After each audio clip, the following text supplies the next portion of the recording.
Salut les dinos, aujourd'hui, comme vous l'avez compris, on va parler de ce sujet qui m'est cher depuis le début de la chaîne, c'est-à-dire l'auto-édition. J'ai eu l'idée de faire cette vidéo suite à un réel malheureux sur Instagram, où, eh bien, tout simplement, l'auto-édition était un petit peu décausée et mise à terre sans raison et sans justification. Pourquoi est-ce que l'auto-édition a une si mauvaise réputation? Pourquoi est-ce que les gens ne veulent pas lire d'auto-édité?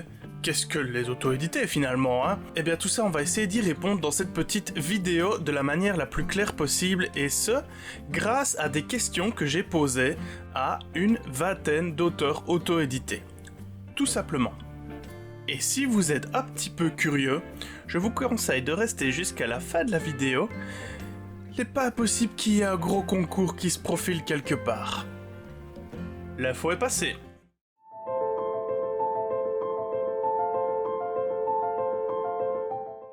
Alors déjà, qu'est-ce que c'est l'auto-édition? Eh bien c'est tout ça, tout est dit dans le titre, c'est quand un auteur décide d'éditer lui-même son ouvrage, que ce soit la création de la couverture, la distribution, la mise en page, tout, c'est l'auteur qui gère tout de A à Z. Voilà une expression qui n'aura jamais autant pris de sens. Donc c'est aussi simple que ça, l'auto-édition, tu ne passes pas par une maison d'édition, tu ne passes pas par J'ai lu, par Pocket, par 10-18, tu passes par toi-même, tu es ton propre éditeur. Ce qui fait que beaucoup de personnes se disent oui mais c'est pas passé par une maison d'édition donc c'est pas forcément bon. Et c'est totalement faux, mais on va revenir dessus, on va passer tout de suite aux petites questions que j'ai posées aux auteurs parce que je pense que ça va vous mettre quelques éclairages un peu sur toutes les idées préconçues que vous pourriez avoir sur l'auto-édition.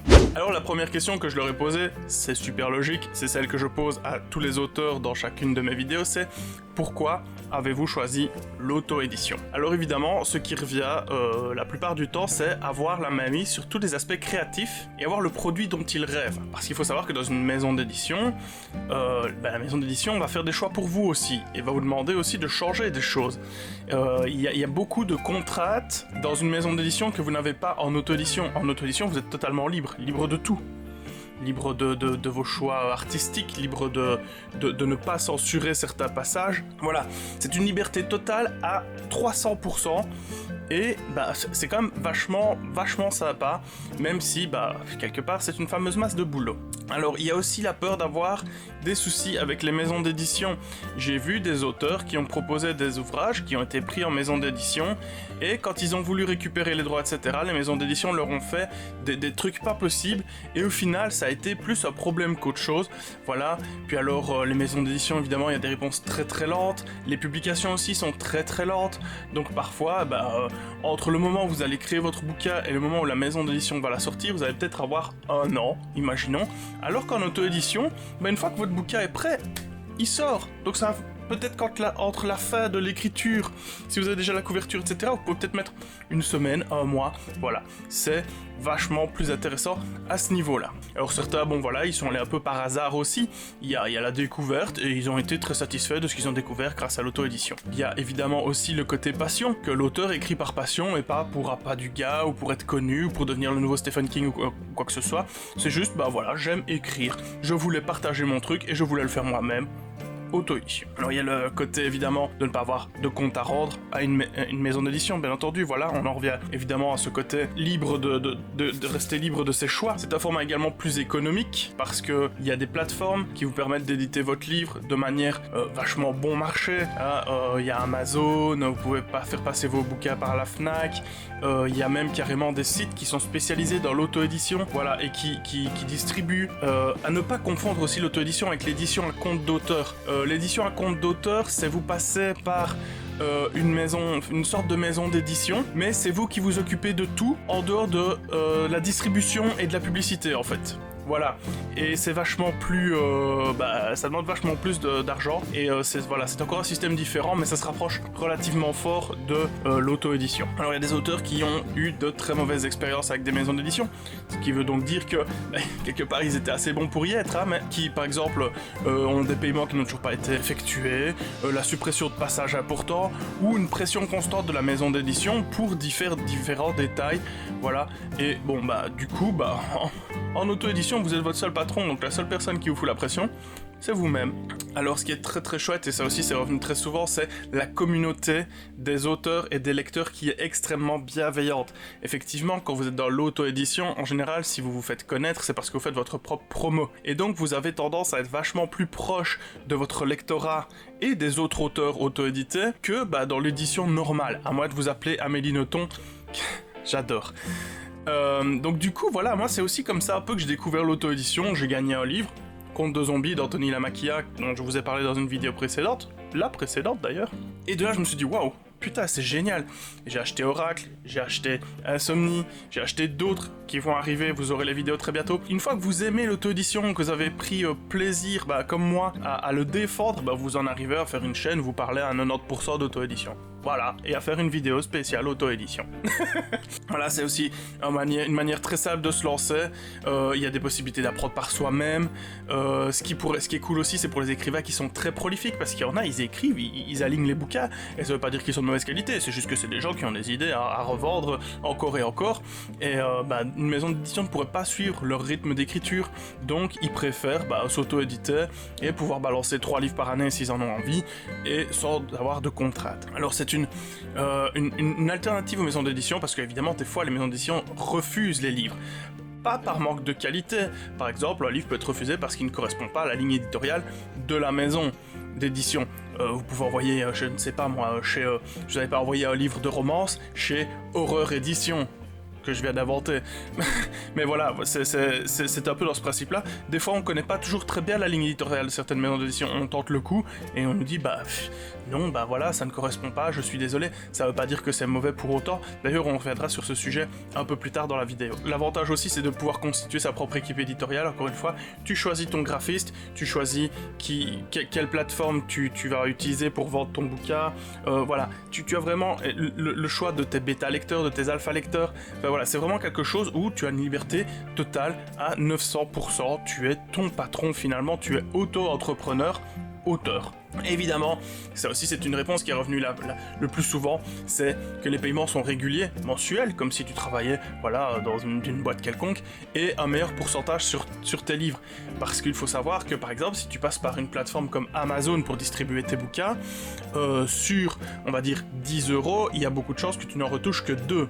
Alors qu'en auto-édition, tu vas peut-être en retoucher 8, voire l'intégralité du prix de ton bouquin. Ce qui est quand même vachement plus intéressant. J'ai envie de dire, quand tu te casses le cul à écrire un bouquin pendant des fois plusieurs années pour pouvoir le sortir dans sa meilleure version, la meilleure version de lui-même, c'est quand même chouette de pouvoir avoir un peu de thunes dessus.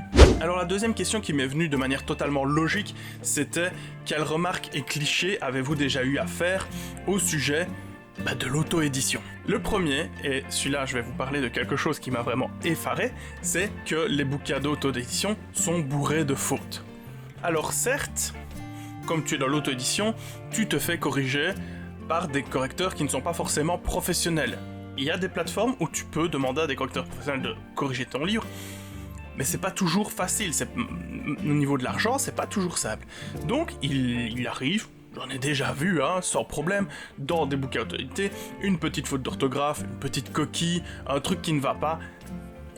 On est bienveillant justement, parce qu'on sait que c'est l'auteur et une équipe non professionnelle qui est là derrière, et donc du coup tu te dis ça peut arriver, une faute, 2 fautes, même 3 fautes sur 300 pages, finalement qu'est-ce que c'est? J'ai en ma possession un bouquin, je ne vais pas citer de titre, mais qui vient d'une maison d'édition plutôt connue, qui fait environ 500 pages, et ici j'en suis à plus ou moins 200, et j'ai déjà repéré 30-40 fautes. Et c'est un bouquin de maison d'édition, franchement c'est pas du tout pour plaisanter, c'est parce que ici on n'est pas là pour taper sur qui que ce soit, mais par exemple il y a des fautes, des espacements dans les typos qui arrivent, au lieu d'avoir un espace on en a 4 d'un coup, on ne sait pas pourquoi, des mots qui ne sont pas accordés, par exemple le sujet est féminin mais le mot en dessous est au masculin. Des fautes par exemple, au lieu d'avoir L', c'est un L avec des guillemets ouvrants. Voilà, c'est le genre de fautes que j'ai trouvé, des fautes d'orthographe, des mots qui apparaissent qui n'ont pas à être là, des mots qui sont doublés, ou des fois, par exemple, laquelle. Comme si l'auteur avait commencé à écrire, puis il était revenu, puis voilà. Et il y a une tonne de fautes dans ce livre qui est certes super intéressant, génial, mais quand vous payez 32 € pour un livre de maison d'édition, vous attendez quand même à avoir un certain prestige. Et c'est ça aussi qui fait que les gens sont frileux à aller vers l'auto-édition, c'est qu'il n'y a pas le prestige de la maison d'édition. Là, c'est une preuve flagrante qu'acheter un bouquin dans une maison d'édition, c'est pas forcément dire que vous allez avoir un truc parfait. Réellement, sur 300 pages, trentaine de fautes, si pas plus. Je veux dire, je suis presque sûr que je prends ce bouquin maintenant, je l'ouvre, je peux trouver une faute d'orthographe, une faute typographique ou quelque chose. Voilà, c'est un peu honteux, j'ai envie de dire. Parce que, voilà, j'aurais été bienveillant, ça peut arriver, voilà, mais pas autant. Alors, d'autres clichés, évidemment, c'est que la qualité des textes et des livres ne sont pas aussi bonnes que dans une maison d'édition. Alors, voilà le dernier Chatham, qui est très chouette. C'est un livre comme un autre, avec une couverture cartonnée, comme une autre. Voici mon livre préféré de tous les temps, auto-édité, Oracle de Stéphane Grunenwald. Regardez la vidéo. C'est un livre imprimé comme les autres, mais là j'ai une belle petite couverture rigide, voilà, en carton, solide. Et ça c'est l'édition collector, et l'édition normale, bah elle est pas différente de celle-ci. C'est une couverture, voilà. Et la qualité du bouquin, physiquement, n'est pas moins bonne que dans une maison d'édition. Voilà, vous l'avez vu. Et la qualité du texte, non plus. C'est une très bonne histoire, mais pour ça, je vous renvoie à la vidéo que j'ai faite précédemment. Alors, on dit aussi que c'est un choix par dépit, que c'est les rejetés des maisons d'édition. C'est totalement faux. Certains auteurs auto-édités ont certains de leurs bouquins en maison d'édition, et d'autres ont préféré tout simplement les éditer par eux-mêmes. Ça, par exemple, il y a des auteurs qui n'ont juste pas envie d'être en maison d'édition, qui veulent faire tout eux-mêmes, voilà, c'est un choix complètement délibéré. Reprenons Oracle, Stéphane a voulu tout faire lui-même, voilà, c'est un choix délibéré. C'est pas du dépit, c'est une envie personnelle de pouvoir faire les choses telles que tu as envie de les faire. Voilà, c'est un gros cliché qui revient aussi. Alors, majorité des bouquins sont des merdes et sont bâclés. Mais j'ai envie de dire, reprenons l'exemple que je vous ai cité tout à l'heure avec mon bouquin de maison d'édition blindé de fautes, si ça c'est pas un livre bâclé, je ne sais pas ce que c'est. Le texte, le contenu est intéressant et bien écrit et super génial, mais voilà, pour moi c'est du travail bâclé quand une maison d'édition qui a les moyens de faire corriger un livre correctement ne le fait pas. Simple exemple. Et majorité de merde, bah, c'est comme pour tout, même en maison d'édition vous pouvez tomber sur des mauvais livres. Je veux dire, la littérature c'est une loterie, vous pouvez acheter 5 livres dans un style qui vous plaît, par exemple l'horreur pour moi, et dedans il y en aura un que vous n'aimez pas alors que vous les avez tous achetés chez, je ne sais pas moi, le livre de poche par exemple, ou Pocket, imaginons. C'est pareil en maison d'édition. La seule différence c'est qu'en maison d'édition, bah si moi j'ai envie d'écrire un livre et d'écrire « Si j'aurais su hier j'aurais resté dans ma maison », bah je peux quand même le faire éditer, c'est clair. Mais ces personnes-là, vous les repérez directement, rien qu'à la gueule du livre, vous saurez à quoi vous attendre. Et puis, même à ce niveau-là, il faut pas juger un livre à sa couverture. Quoique, quand vous voyez Oracle, vous vous dites que c'est trop bien, forcément, parce que... il faut que j'arrête de lécher le cul de tout le monde, moi. Surtout de Stéphane.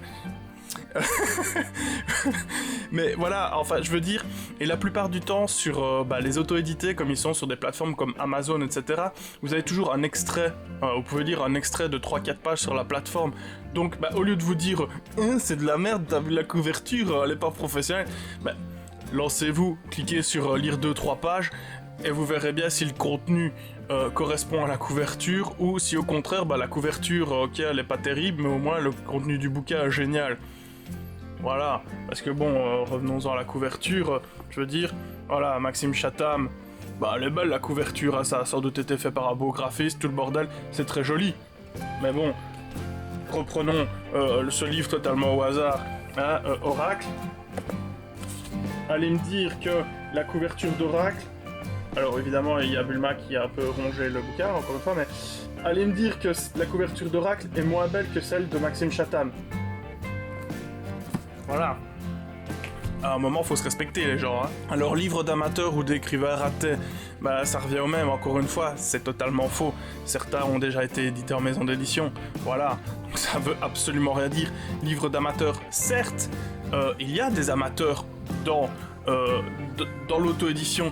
Et j'ai envie de vous dire, Stephen King, avant d'être le roi de l'horreur, il a sorti un premier bouquin. Et c'était un amateur. Et quelqu'un a voulu croire en lui. et il est devenu ce qu'il est devenu maintenant. L'auto-édition, c'est ça aussi, c'est se lancer et trouver des gens qui ont envie de croire en vous. Voilà. Alors, le grand méchant Amazon, ça m'a vraiment fait rire, concurrence déloyale aux librairies, etc. Alors, peut-être, mais Amazon, c'est une plateforme qui va éditer votre bouquin. Voilà. Alors certes, avant que votre bouquin soit mis sur Amazon, il y a des contraintes, voilà, il y a des trucs. C'est pas, je vais prendre mon bouquin, le mettre sur Amazon, ça va être accepté. Il y a quand même un petit truc derrière qui. Mais en général, les livres, ça passe sur Amazon, c'est ok. Mais il faut vous dire aussi que si ça fait de la concurrence déloyale aux librairies, c'est parce que les librairies sont aussi frileuses que vous finalement. C'est qu'elles n'osent pas prendre un bouquin d'un auteur auto-édité et le vendre parce que c'est pas une maison d'édition, c'est pas sérieux, c'est pas. C'est exactement le même principe, donc dès le moment où les librairies commenceront à être un peu moins frileuses et un peu moins... frileuses, c'est vraiment le mot, et qu'elles oseront, alors je dis pas toutes, il y en a qui le font bien entendu, mais et qu'elles oseront distribuer des bouquins d'auto-édité, les gars... tout ira bien, la concurrence déloyale, elle n'existera plus. Et alors le dernier c'est auteur méconnu, donc aucun intérêt, et je vais en revenir à l'exemple que j'ai cité avant. Stephen King, avant d'être Stephen King, il a écrit un premier bouquin, et quand il a écrit ce premier bouquin, il était pas Stephen King, il était juste un mec complètement inconnu qui a balancé un livre quelque part. C'est pareil, c'est complètement débile de dire que parce que tu connais pas, tu vas pas prendre. Je veux dire, tu vas te promener quelque part, tu vois... tu veux un truc à bouffer, tu vois un stand de hot dog, tu vas pas prendre ton hot dog parce que tu connais pas?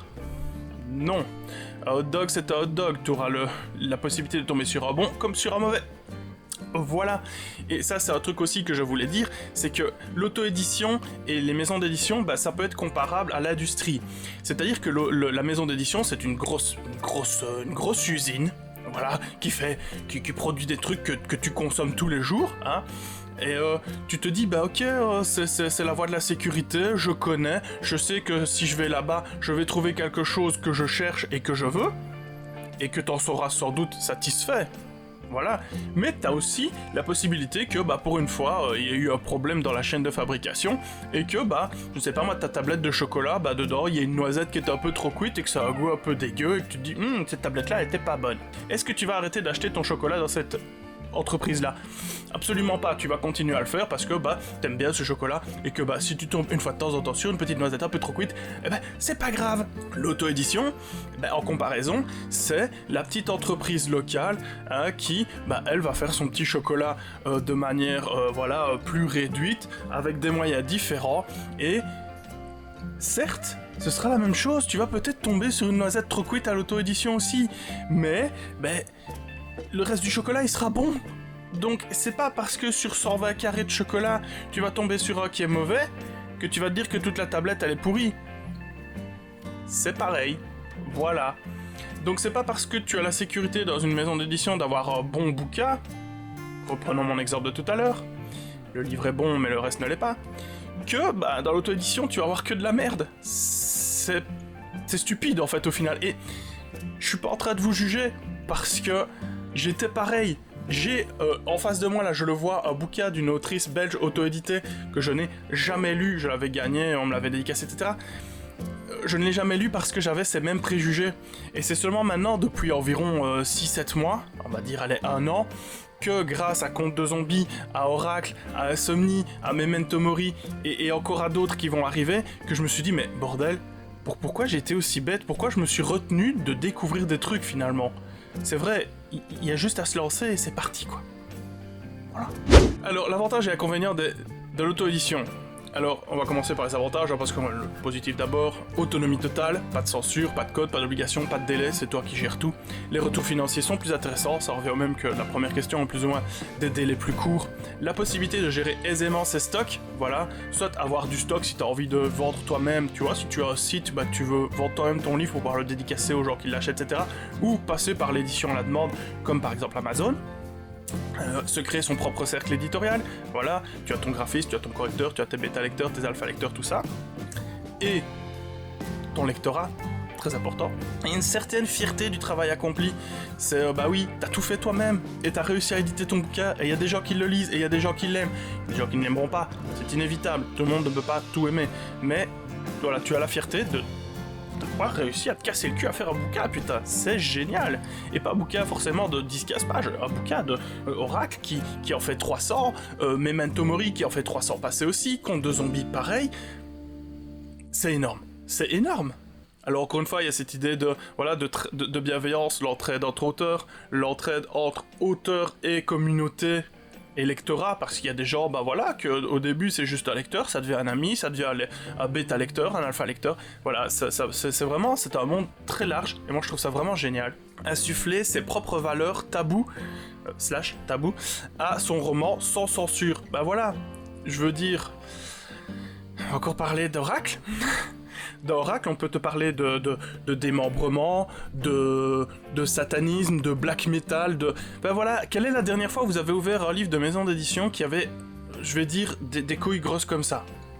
Où vous avez vraiment été surpris en vous disant « Putain, l'auteur, il a osé faire ça ?» En toute franchise, je lis des maisons d'édition, j'en ai des centaines devant moi, mais je trouve que depuis que je lis de l'auto-édition, j'ai retrouvé un goût à la lecture et une sensation à la lecture aussi, de m'étonner parfois, de dire putain t'as osé faire ça, ah ouais ok, ah là ça va loin, voilà, ce genre de choses. Et honnêtement, c'est un des gros avantages de l'auto-édition, c'est que ça peut méchamment vous surprendre, en bien comme en mal, encore une fois. Mais laissez-vous surprendre au moins. Alors, les inconvénients, c'est beaucoup de travail et d'effort. Encore une fois, vous devez tout faire, de l'écriture à la publicité, la distribution, tout le bordel. Vous êtes votre propre patron, donc là, pas le choix, c'est du boulot. Tu dois convaincre toi-même ton lectorat, évidemment. Tu dois créer, encore une fois, ton Instagram, ton Twitter, etc. Trouver des gens qui vont être intéressés. C'est très compliqué, mais on y arrive.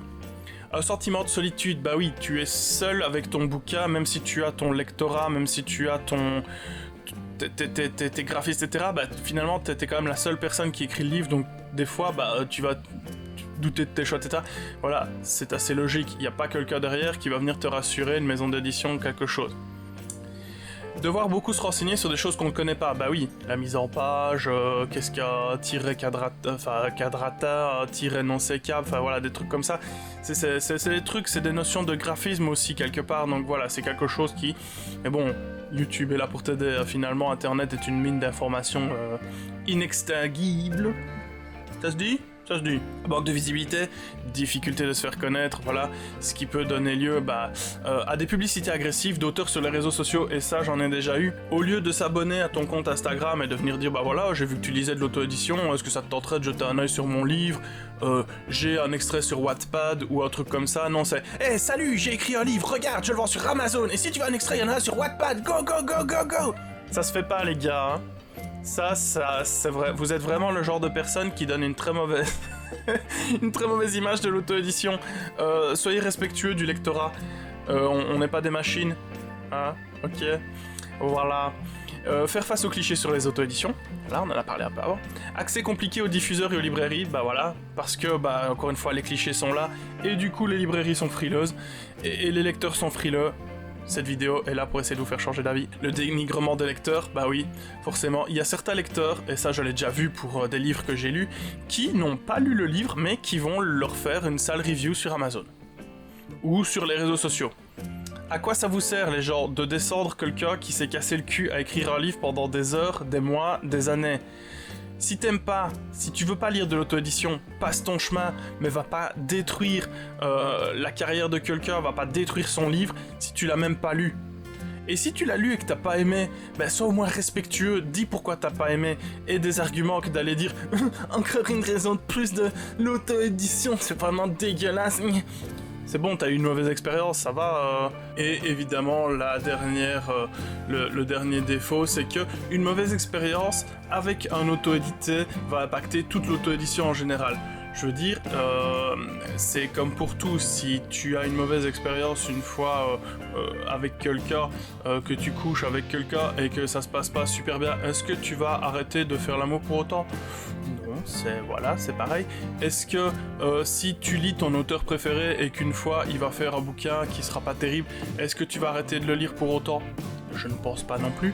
Donc qu'est-ce qui t'empêche, si tu as eu une mauvaise expérience avec un auto-édité, d'en lire un autre ? Voilà, je veux dire, Stéphane n'est pas Anne, Anne n'est pas Anthony, c'est des auteurs différents avec des écritures différentes. Si un d'entre eux ne t'a pas plu, parce que t'as le droit de ne pas tout aimer, voilà, de ne pas tout prendre comme ça juste parce que je te le conseille. Tu devrais, mais voilà. Essaye un autre, voilà, ça correspondra peut-être plus à ta sensibilité, à ton goût de lecture. C'est aussi simple que ça, finalement. Hein. Voilà, mes dinos, la première partie de la vidéo est terminée. On se retrouve tout de suite pour la deuxième partie, histoire de finir en beauté.